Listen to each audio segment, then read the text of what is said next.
Welcome back to Mayo Clinic Radio. I'm Dr. Tom Shives. And I'm Tracy McRae. You know, if you've just been diagnosed with cancer, it can be a difficult and confusing time, not just for you, but for your family.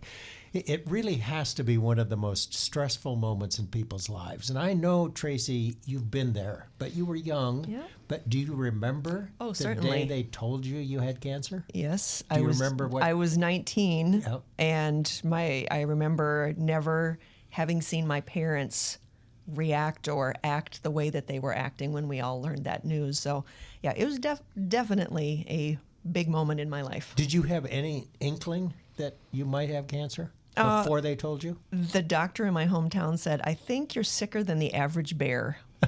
And when we That's heard never good news. When we heard that, then that's when I knew it might be a little bit different. Yes. At Mayo Clinic Cancer Center, there are people who can help, however, and I did not have access to people like this, and so I'm really excited to talk to these patient navigators. That's what they're called. And what do they do? How can they help? We're going to find out today. Joining us in studio are two patient navigators, Jeri Lensing and Angela Young. Welcome to the program, both of you. Thank you. Thank you. Good to have you both here. Now, I know you work in the cancer center, but I honestly never knew that there were people called patient navigators. So tell us what you do. Well, our job is rather all-encompassing. We have individuals that come in and they want basic information, but then we have those that are either newly diagnosed or have been dealing with the treatment process for a number of years. So everything is different every day in terms of what their needs are and what we can supply for them. When a person comes in and has just been diagnosed, upstairs they tell them, come down and see the people in the lobby in the cancer center. Go meet a patient navigator. When they come walking in, what do they say to you, Angela? What is that first appointment, or that first, it's not appointment, but that first time like? Yeah, so we really just kind of meet the patient and family where they're at. It might be just needing some additional information about their diagnosis. Many times we're meeting patients at a very vulnerable time where they find out maybe they need to stay at Mayo Clinic for extended periods of time for treatment, or trying to manage maybe coming back and forth from home to Mayo Clinic intermittently for treatment, and how are they going to manage that financially. All the things that go with distance from a treatment facility. So we really work with them individually to figure out what is their treatment plan and what can we do to help them along the way. Jeri, I would imagine mostly everyone has to kind of go through the 7 stages of grief. That's what I've told people. My family certainly went through that. Would you say that that's right? I think that's true. I just don't think that people really realize that that's what the process is. Mm-hmm. We talk about the new normal. Today is what today is, and you deal with today. And just work through what you have to deal with today, and don't make big plans, but just know it's a process.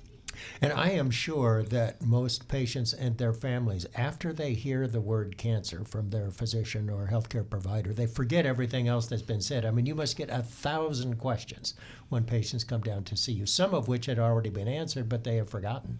Oh, numerous times. And I think one of the bigger issues is understanding the whole staging process. They may come in and think they have liver cancer when in fact it may be started someplace else and it was a different primary. So just explaining that and using different examples to help them understand that process and what that means.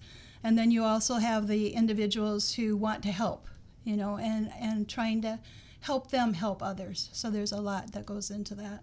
And it's very interesting, isn't it? Because it's very confusing for patients, because we talk about grade and we talk about stage. And grade has to do with what the tumor looks like under the microscope, how aggressive it is, how fast it grows. And stage has to do with where the cancer is located, whether it's still localized in whatever organ or if it has spread elsewhere, and how far it's spread. Very difficult concept for patients to understand, and it's so good to hear that you help them with that. Yeah, we do our best. It can be a mystery, and you may get that question from that same person 5 different ways, but it's important to provide the support that they need and explain the way that they understand, and have them explain back to you what they understand, so you've gotten the message to them. And let's face it, sometimes physicians don't explain it very well. I would just say that, if for you, for any of the other physicians, it's just a different way to look at what is happening to this patient's life.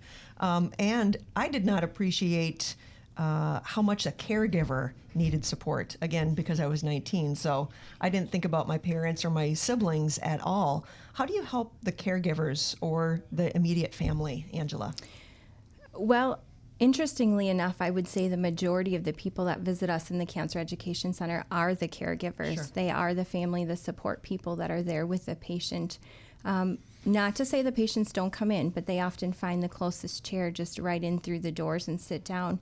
It is the caregiver that tends to be that information seeker. They are the ones that are going to want to know more about what to expect, what things to anticipate, and when it is okay to reach out to the care teams and notify them of some new change. So I would say we work very closely with caregivers, and they are equally supported, if not probably more, just because they are the ones reaching out to us. I would like to think that all of the patients that might hear this would come to Mayo Clinic for their treatment, but the fact is, did you know that we're heard on over 240 radio stations? So all across the country, people are listening to this right now. Wow. And I was not treated here at Mayo Clinic. I was up in Fargo.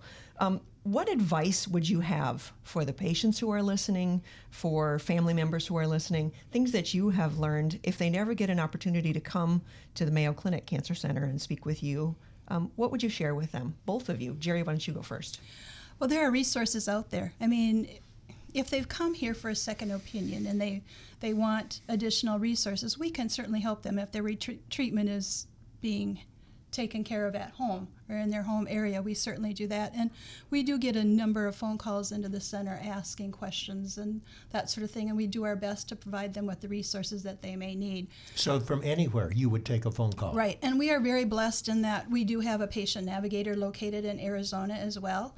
And the goal is by the end of the year to have one placed in Florida. So we are in a couple key places in the Mayo system. So yeah, we're here. We're here to So help. someone would call the main Mayo Clinic number and ask for the cancer center and ask to speak with a patient navigator. Is that how you would do it? I would say that, or they happen to find the Cancer Education Center on the web, on the mayoclinic.org website, and then our phone number is published out there as well, and then that comes right into where Jeri and I sit. All right, so Angela, what would you say to other folks who are across the country? Yeah, so I would say if somebody is not able to come to Mayo Clinic, and feasibly that's a reality for many people, I would say it's okay to advocate for yourself, and as caregivers, advocate for that patient. Ask questions. It's okay to ask questions. You know, if you're going to get on the internet and do some searching, make sure you're on the credible nonprofit organizations, you know, and do your research on those credible websites. Reach out to, you know, there's lots of patient advocate foundations out there that are there to help you as well. Mm-hmm. If you're not able to get in contact with a navigator, there are many people across the country in similar roles as Jeri and I. So I would say ask in your system that you're being treated. Is there somebody that's there to help me that can be a patient advocate or somebody that can support us along the way? What do you help with virtually everything with regard to how a patient's life has changed because of cancer? For example, financial hardship. Can you help with that or direct them to someone who can? So a lot of times what we're doing is we're meeting the patients where they're at when they come. Their first need is, how am I going to pay for my hotel? I just found out I need to stay 7 more days. Mm-hmm. I don't have the money for that because I just paid my mortgage back home and now I'm here an extended period of time and I'm not getting paid. So we're oftentimes working with them to get financial grants, get them connected to resources to help cover those expenses.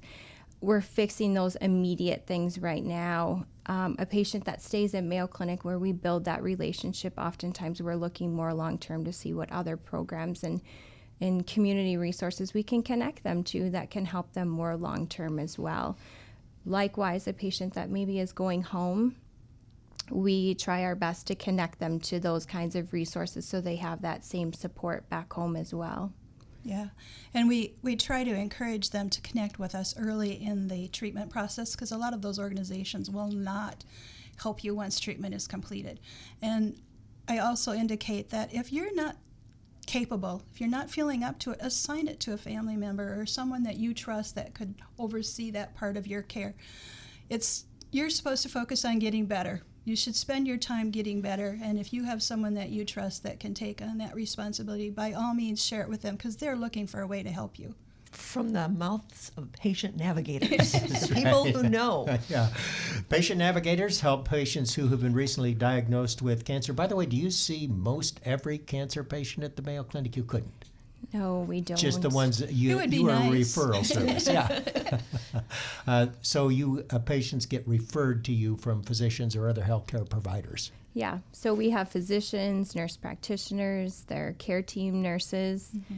We work closely with social work at Mayo Clinic, and like Jeri mentioned, we do get a fair amount of phone calls coming in. So people that are looking to get a second opinion at Mayo Clinic, thinking ahead, how am I going to afford this? Where am I going to stay? When they get on the internet and they start looking at how much our hotels are in Rochester, that's frightening. So they call. What's your phone number? 507-266-9288. 507-266 9288. 9288. All right. Well, you better get back to your office because you're going to get some phone calls pretty soon. Patient navigators at the Mayo Clinic. What a great service at a difficult time in people's lives. Our thanks to patient navigators Jeri Lensing and Angela Young. Thanks so much for being with us. Thank you. Thank you. It's our pleasure.